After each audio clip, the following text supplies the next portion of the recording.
The Tyrells claim Highgarden, but they didn't build it. They claim descent from the first king of the Reach, but only through the female line. The truth is that House Gardner built Highgarden when they ruled the Reach as kings, not lords. And as their name attests, they were the true heirs of Garth the Gardener, who founded their house and the kingdom and brought law and order to the Reach. He built Highgarden as a fortress, not a pleasure palace. In those dark days, the Ironborn raided up and down the Mander at will, and the Dornish were even more trouble than they are now.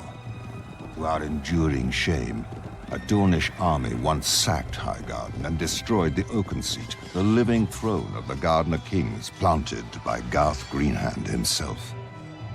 The Gardeners responded wisely, sending armies of their own to pacify and defend the countryside.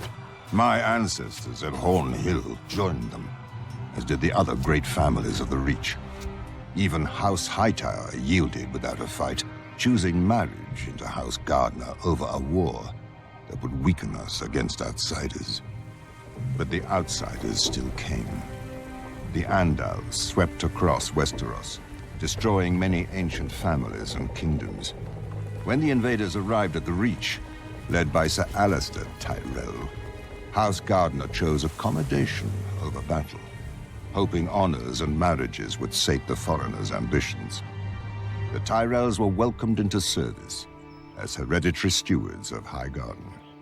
Thousands of years later, they repaid the Gardeners for their acceptance. When Aegon Targaryen declared that Westeros was now his, King Mern IX allied with King Loren Lannister of the Westerlands. Together, they fought to save Westeros from another foreign barbarian, whose family practices put decent men to shame. But the dragons won, and the Field of Fire claimed Mern and all his sons, grandsons, and brothers.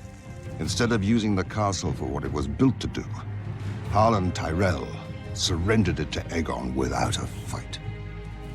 In exchange, Harlan was given the castle his family had served for thousands of years, with all its attendant lands and lords, including my family.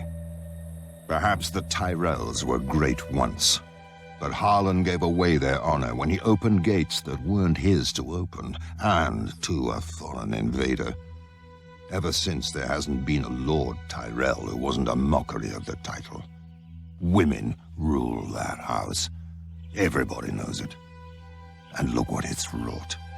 Their proper lord, heir, and queen, dead, leaving only a shrunken old woman who forgets her loyalties to the realm either in grief or dotage. But her thorns won't protect her more than any other rose when the hand comes to rip them out.